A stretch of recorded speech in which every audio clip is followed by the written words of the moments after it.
You broke my brain. Don't worry, it's only going to get worse from here. My section is stressful purely from this. You're going to feel exhausted afterwards. And I just want you to understand that you're going to listen to this for 20 minutes. And that's how my brain sounds 24 hours a day. That's so good. Welcome to my brain. That's how we're going to start it. Death Parade does a fantastic job of outlining the complexities of the human experience in a way that is built up of just like so many nuances. And that makes judgment, and it showcases how difficult judging another person and their life and their experiences is, and how subjective it arguably is as well, based on like the context of their existence and who they are. This is a concept that like many philosophers for all of time, as well as religious figures and other people who are just trying to understand life, have been trying to work through for like all of human existence.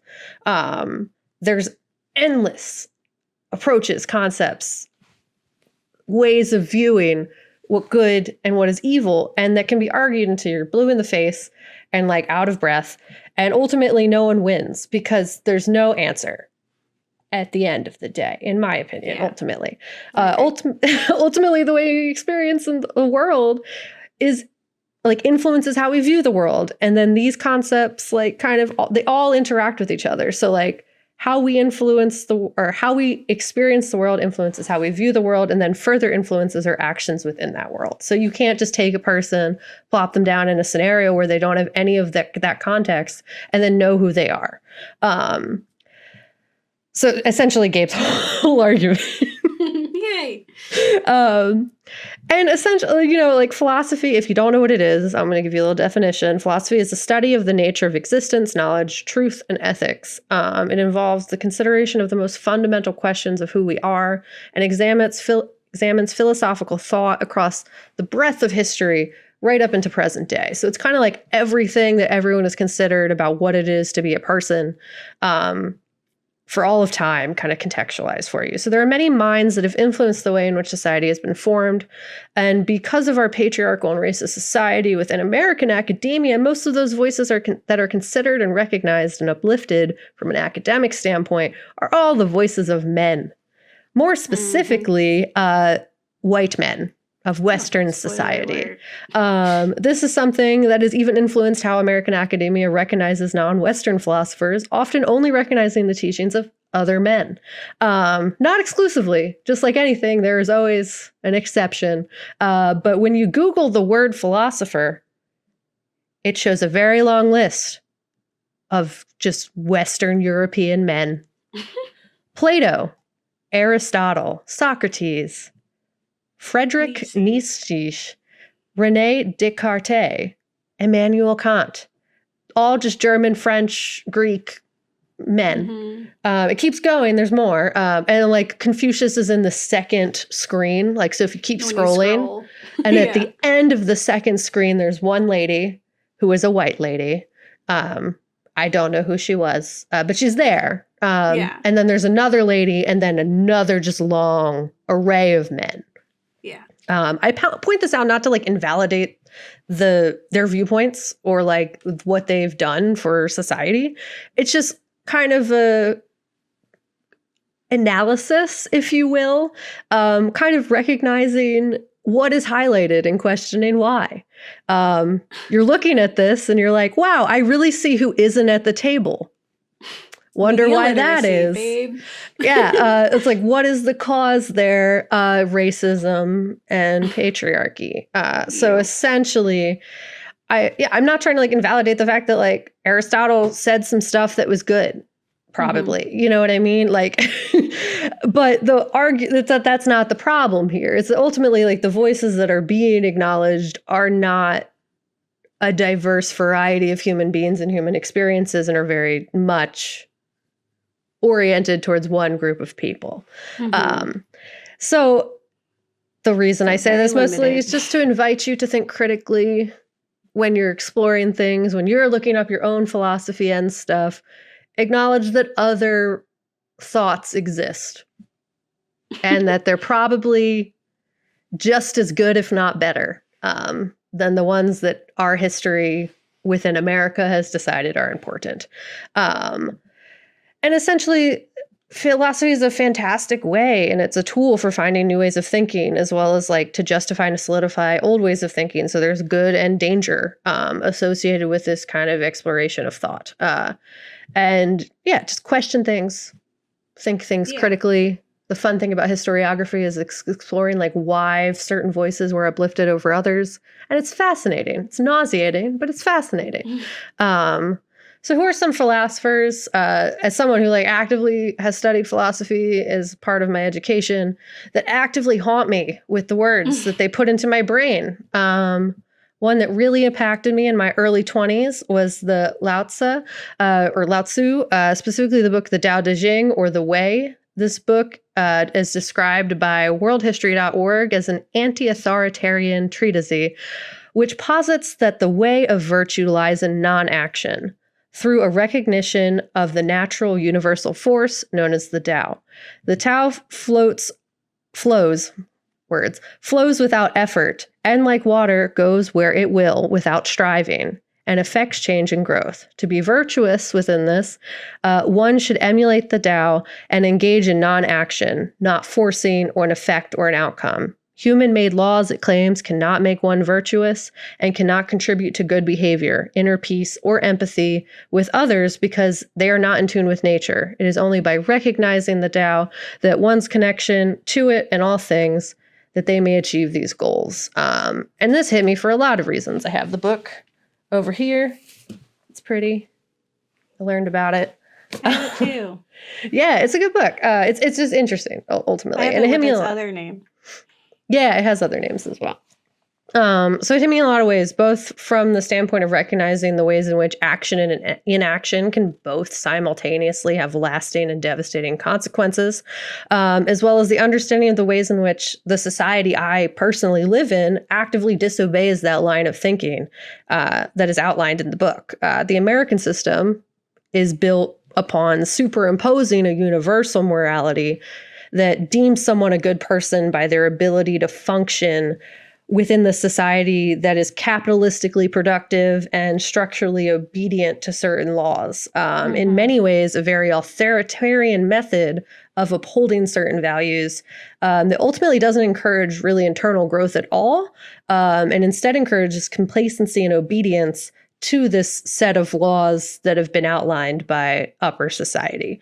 In essence, this obsession with presenting yourself as what society would consider a good person outweighs the actual like work that it would take to authentically be one. And that this in many ways has shifted like my value system from prioritizing the meeting of other people's expectations of who I should be within the society, to upholding like what is authentically important to like me. And it also is why I find it really hard to reconcile like pursuits that are for like inauthentic or like rather unnatural things like money, things. You know, like there was another aspect of the book that also really stuck with me in how it approached to like taking new information and ways of thinking, which after like learning about this, I was like, wow, that's like my whole vibe. And I forgot that this was probably why. So there's a section of the book that kind of goes through like the different ways of thinking, and it's yield and overcome. One cannot fully listen to another person's views if one is full of one's own. Yielding to another encourages personal growth. Bend and become straight. One cannot reach an accord with someone else if one is unwilling to compromise, and one cannot correct bad behavior if one is unable to accept criticism. Empty and become full. One has little hope of success in any expertise or relationship if one clings to what one thinks they know instead of opening oneself up to new ideas and other views. Essentially just recognizing and embracing the natural flow of change and adaptability, recognizing the ways in which like I will always have room to grow. Like I ain't that cool. You know what I mean? Like I am actively always aware that there are things I don't know and that I need to know, and I need to be remain open to that. So it's like, that's kind of cool. It's like, wow, I learned something in school. Yeah. It's fun. Most of the philosophical texts that influence my current ways of thinking stem from this like battle between action and inaction, and what ultimately is necessary the necessary direction we must follow. So like also in college, I read the Bhagavad Gita and I reread it as an adult human. And there's a lot in there that I think in reference to like trying to figure out what the heck you're supposed to do as a people. In that there's like lots of like life lessons and stories. So that center around this idea of the consequences that result both from action and inaction. Specifically in the Gita, there's the story of Arjuna, and I'm going to very simply outline it. It's a very long book with lots of complex things going on. I can by no means summarize it within like a few seconds. But Arjuna is going through this dilemma of like kind of, should he fight in this war that ultimately result in him having to murder his friends and family because he's on this other side? And there's this obviously like a lot more going on, but Arjuna's dilemma for me kind of outlines the dilemmas many humans face when it comes to trying to find the right thing to do in a difficult situation. In that there are many different kinds of humans, some that will just act without thinking, others that, you know, only act with emotions or kind of fail to act at all from this like endless hesitation or apathy. And the story outlines the journey of Arjuna in coming to this decision on whether to fight or not, or do nothing. Leaving his position and becoming a beggar is kind of like the alternative. He can either fight in this war, or he can just be like, I choose to not fight my family, and I realize that will make me lose everything that I have now, and will ultimately just have to kind of wander and become a beggar. So there's this duty that is outlined in it called dharma, which is associated with his specific status because he is a warrior. So his expectation is that because he's a warrior, it is his destiny to like fulfill that role. And he's speaking with Krishna and he's like, what am I supposed to do in this situation? He's kind of like going through all of that. And then there's this discussion that's also very interesting that kind of aligns with Death Parade in that these are experiences within bodies, and bodies are separate from the soul. Like the soul is what gets reincarnated, but these bodies that like your friends and family are inhabiting are temporary vessels. So in murdering them, like you're just sending them to their next area of reincarnation, you know? So like, you know, these are just flesh prisons, and ultimately, like you have to fulfill your duty or your dharma, because that's like what you're supposed to, that's how you like live a fulfilling life.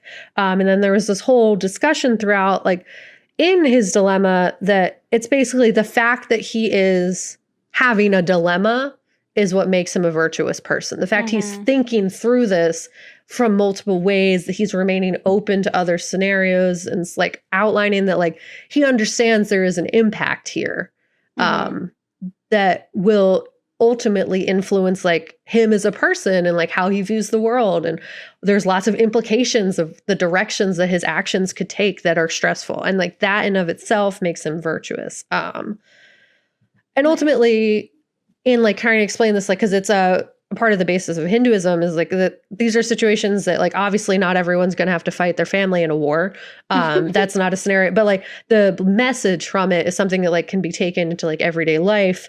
And that like normal people who can experience like the ways in which they may have to go against their family in their lifetime within these bodies. And that like that might, if it goes against like their duty, like there's like a thing that they have to kind of uphold, and that sometimes that goes against like what the people you care about in your life may agree with. Like who you are as authentically as a person may be different than what the people you love and care about in your current situation are like able to accept. And sometimes you still just got to be you.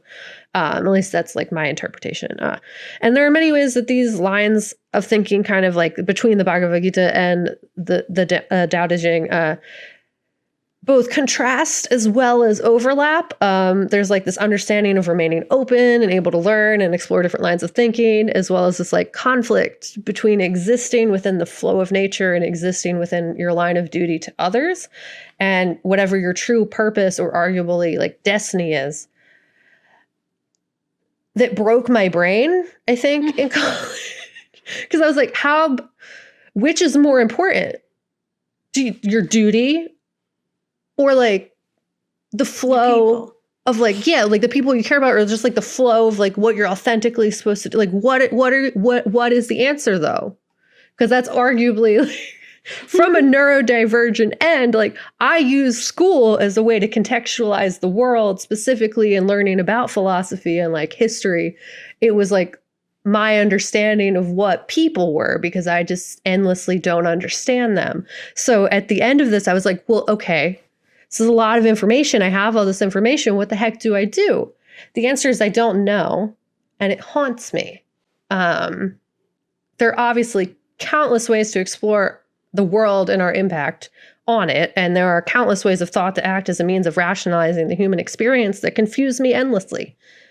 And I find myself in a similar conundrum as Chidi from The Good Place. Put the peeps in the chili pot and add the M&Ms. You put the peeps in the chili pot and makes it taste bad. The actual ethical system that you should all follow is nihilism.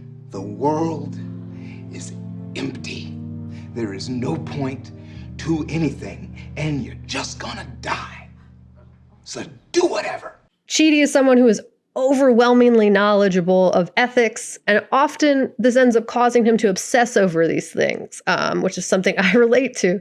And it goes to the point where it's like, even his most insignificant actions, he's evaluating them on whether or not they're ethical, such as like telling his friend that he liked his boots, but then admitting later, like, this has haunted me. I didn't actually like your boots. I'm so sorry. And it just like, this show like makes him this comical character of like how overwhelmed he is. And it's just like, nah, though, but I get it. And it's obvious it keeps him from success. And like, that's the whole thing. If you relate it back to Arjuna's dilemma, it's like, while exploring all the possible outcomes of your actions, there can be ways that there's like a positive, but also like, and leading you to live a more thoughtful experience. But also if you're doing that to the point where you make yourself sick, it's less productive, you know? But as someone whose brain actively operates in a very similarly exhausting fashion, I really get it. I am overwhelmed constantly by all the possible outcomes and implications of every breath I take, that it's sometimes hard to breathe at all. Essentially, the weight of existence being that there are no good choices to make, and both action and inaction have lasting consequences that extend past our conscious understanding of ourselves, and that the complexities of the human emotions are very difficult or nearly impossible to predict. Humans, in all their chaotic glory, will endlessly surprise me, probably surprise other people as well, in the ways that they act in ways that are either inauthentic to their true intentions or feelings, be them compassionate or cruel. Like, they all do things and you're like, wait, why, what? All the information I had up until this point gave me plausible, like I could think that this is going to be the thing that happens, and then that's not the thing that happens. And it just doesn't make sense to me. Ultimately creating this endless cycle where you just feel caught off guard and you just don't know what's happening. From a neurodivergence perspective, the exploring of philosophy and the human experience is as fascinating as it is nauseating. The process of existing in relation to other human beings is something I find endlessly confusing, and I'm often left dumbfounded when an interaction that I've practiced 17 times alone in my room doesn't go as planned. The endless mental math that goes on in my head where I weigh all the possible reasons someone has for not responding to a message I sent them consumes all my waking hours. There's a somewhat constant hum of my subconscious outlining every and all possible interactions I've ever had with a person that could cause them to be mad at me, equally crippled by the reality that there are factors that exist completely external to myself that could influence their lack of a response. That person could be in the hospital right now, and they now have 1,200 messages from me where I've started with hey and ended with, sorry for that one time I forgot I got you the wrong chips. I should have known what your favorite chips were. I'm a failure of a friend. Please forgiveness, thoughtless action, and I will try to do better in the future. Ultimately, existence and the figuring out what the right thing to do is really complicated, like always, and really hard. And the fact that the path to this experience is endless, exchange of energy that in nourishing one area leaves another unfed, ultimately at all moments resulting in unexpected consequences or harm to everything around me until I stop breathing. And honestly, maybe long after that, sometimes makes my brain want to explode. And I have the capacity to be wrong almost all the time. And at the end of the day, my suggestion for sanity, after all this philosophy time, is to forgive yourself a little bit. Forgive yourself a little bit, because you try to do what's best for what your heart tells you is right. But you got to be willing to understand and accept when it's not, and learn from those moments and try to do better tomorrow. But it's hard to be people. And we don't know what happens when we're gone. We have no clue. There's no way to know. Yeah, and it's you hard. can't live for that. You can't live for what could Yes. possibly be at the ends of now. Like, you know for sure we have now. You Yeah. know for sure we have today. So do your best today. That's why and do everything your best tomorrow. that's like about enlightenment is like be present in the moment. Mindfulness, Yeah. be present in the moment because that's all you can really do.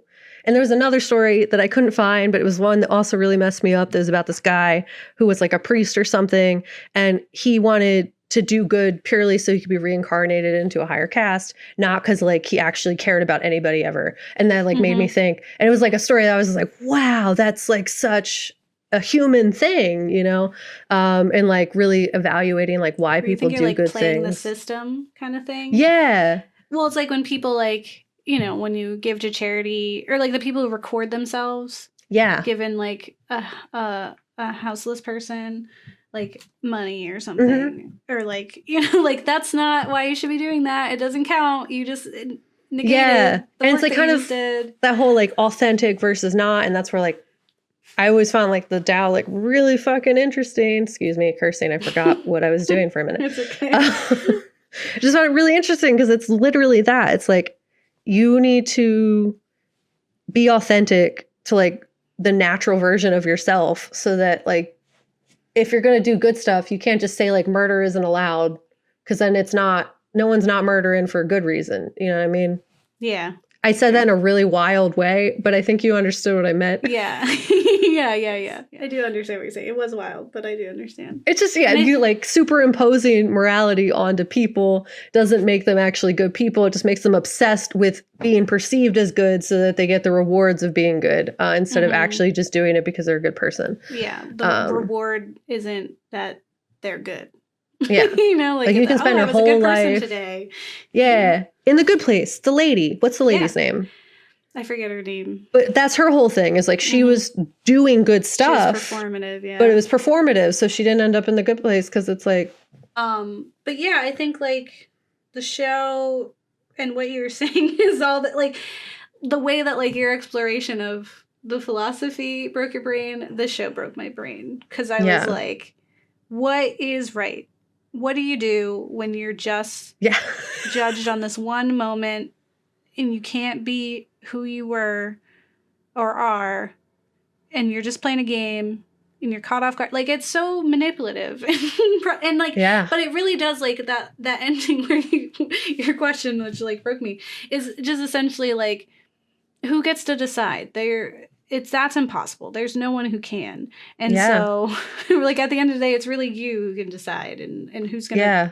That's why you got to forgive yourself sometimes. Like, the people who are hardest on ourselves are like the ones who probably like need to cut yourself some slack. Yeah. Because you're probably doing like the fact that I love that you said that, like the fact that you're worried and that you're thinking about it is honestly already the start of the work of being a good person. It's like the first indicator. You stop to think. Yeah, which is so great because I overthink all the time and I'm always just like, I said this thing and now it's the worst. Where I'm it's like, hard. do I need to call that person and just apologize because my eyes were a little dead when I answered that? It's so real though. Like it's like the endless. And then when it's just like constant, it's like I am also tired by having to talk to me. I know. To tell you, it's just a lot to be me in here, and I'm sure it's a lot to be you in here, and it's and then we're both here. Am I right? It's it's horrible, but also like we do it. Yeah. Sometimes it's nice. Yeah.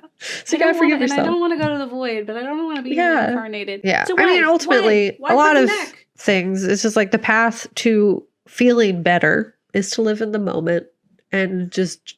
Tomorrow, you did it, you're alive. That's a victory. Just keep doing that. And like ultimately, there's lots of thoughts of thinking that it's like you don't really have to do anything even. Just the fact that you exist, your nature. You are a thing that exists and that's amazing and good job. Like you don't got to do anything else other than that. And I just consider capitalism and other things just very unnatural and it's stressful to me and it just doesn't make sense at all. Because it also like it will influence people's interactions. Yeah. they're striving for something that's inauthentic and doesn't actually matter or mean anything. Like wealth, that's nothing. That's nothing. Yeah, money isn't real. It's Burn paper. it. It's nothing at all. So Half the money is imaginary. We just say it's there, and we just say it. We're just like, all right, cool. We have a card that says it's there. we gave it meaning. It doesn't have to. We can just one day be like, no, it's not. No, it's not. We don't. That's my hope. Actually, Yeah. just exchange gifts for services. Yeah. So I hope you enjoyed this episode. I think this series is going to be a lot of this, of us just being like, how live. exist, Yeah. how be good person, How be do. and survive. Like, what do when Yeah. back against wall? Like, Yeah. it's going to be that the whole time. So That's the human experience, I guess. How be a good person and still live, though. yeah, I'll be. Even in not murder games, just how even tomorrow just, like, straight go, up life. just go be, and how Yeah. not like on just a regular Monday. through an action actively harm people. Like, Yeah. what do you do? What does anyone do ever? We're all just trying. world And I is- think that's the I thing. don't Is know. everyone needs to cut each other some slack too, because we're all just trying to live. Yeah. And if we could do that, and will ourselves to bend. Every thought that's negative that anyone could have ever had about me, I also have in my brain Like, doing it before myself. you, and Yeah. I did it better. So I was just like, oh yeah, I they could know. probably hate me for these 7 reasons of the 7 times that I was not great that once. And you know what I mean? And it's like, that's forever in my brain now. yeah, I constantly fight the urge to like message people like, sorry, I did that thing like 7 months ago, because I'm like, they don't remember. They do not know that I did that thing 7 months ago. It Yeah. is not haunting them. But Yeah, for me, but it is though for you. like there are things like I have like there's like like makeup thing, like when I'm putting on makeup, there's a specific story that I go through every single time I do my eyeliner. Yeah. Every single time, no matter what. I'm just like, remember that time? Mm-hmm. Every morning I I wake do. up and I remember that I got you the wrong blush for your birthday, and I hate myself a little bit. It's just what it is. I was like, is it thoughtless because I still got it? I got her something, but then also it was the wrong one. And then that's thoughtless because then it should have been the right one because she told me the right one. And if I cared, I would have done it. You know what I mean? It's just I like mean, that. I'm wearing the blush you got me. That's good. I'm doing it. I think this is why we're good friends. Yeah, because we're both like, this is how We're cool both it just was. screaming internally until we Yeah, stop until for a we minute. die. So I hope you liked it, and I hope you subscribe. Listen to I more look of like our this today. Gabe looks like that. It's fun. philosophical chat. Like Hello. we have philosophical debates while in this. Okay. Yeah. While I have a drink that looks like I made it because I'm a bartender / arbiter. So yeah, I didn't have a fancy cup. I looked everywhere. They were only ones I had were like black wine glasses, and I was like, well, then you can't see the liquid. So what's the? black wine glasses too. I think that's for me. My partner's a mixologist. A Yeah. hobby. Oh, they do make good mixologist. drinks, so you're not wrong. And I always got like we have like 7 of these. And then Yeah. other fancy, like we have sake cups and a little sake board. Like it's ridiculous. I'm like, I just Yeah. need a mason jar. You have a of wine. decanter because that's fancy alcohol Yeah. drink method. No, we do not have a decanter. Yeah. But we have like the wine stopper that you just twist on there and stuff. Yeah. Decanter would be Gotta cool. let it sit. But they don't drink wine. I do. Yeah.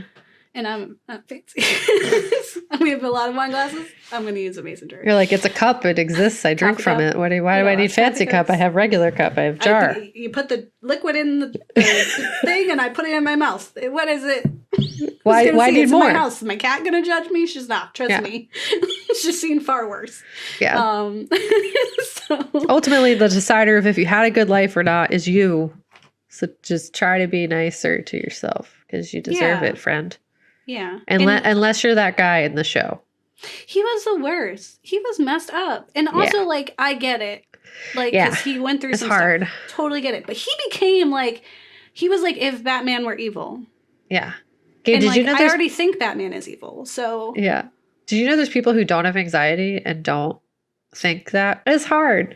Existence, am I right? It's torturous. Here we are. Don't get married, I guess, right? Yeah, don't get married. Let your Delete kids- them. What does that mean? I don't know. Why do we Felt say like that she every had 5 time? It's kids. because She we was need so it. sad. that was like the saddest episode for me. Was the Yeah. lady with the 5 kids and the boy who was sad. And I was like, both of you are valid in what you were feeling. And don't do that. Like, just try also, to stop. that's literally what she's had to do her entire life. You cannot hate her for that. It's so stressful. Give her a different life where she doesn't have to do that. Yeah. And I bet she would be good. Yeah, like lots of people, it's like they react how trauma happened to them. So like hurt people. Like, Yeah. it's not like the rule. Like there's some hurt people who just do the better thing, but that's most people don't do that. I don't think she was going to therapy. Yeah, okay? like she was. She was not working through who it. Who has money for therapy? Exactly. We're in a She definitely society didn't. She where had 5 money kids. exists. So You have 5 kids. your She's job single. don't give you insurance. Like, what do you mean? All right, 'cause we could do this all Oh day, my so we have to God. go. Do we? We have to What do stop. we do now? Does it just end? Just say bye. Tell them to subscribe. Just write us. Tell us your own existential woes. Email and- us your and if anxiety you- thoughts. Yeah, tell us what you think makes a good person. That thought you had where maybe you met us once and you interacted weird and you thought like we hated you. We didn't. No, we probably thought that was rad. Yeah. We were like, yeah, cool. Unless you were like rude or gross. If you were like Oculus and you have friggin' flower goatee that eats people, I'm gonna have a problem. But besides that, Probably fine. you're probably fine. Probably have a hook. Probably good. Yeah. Just don't be rude. That's all. All right, bye. Bye for real.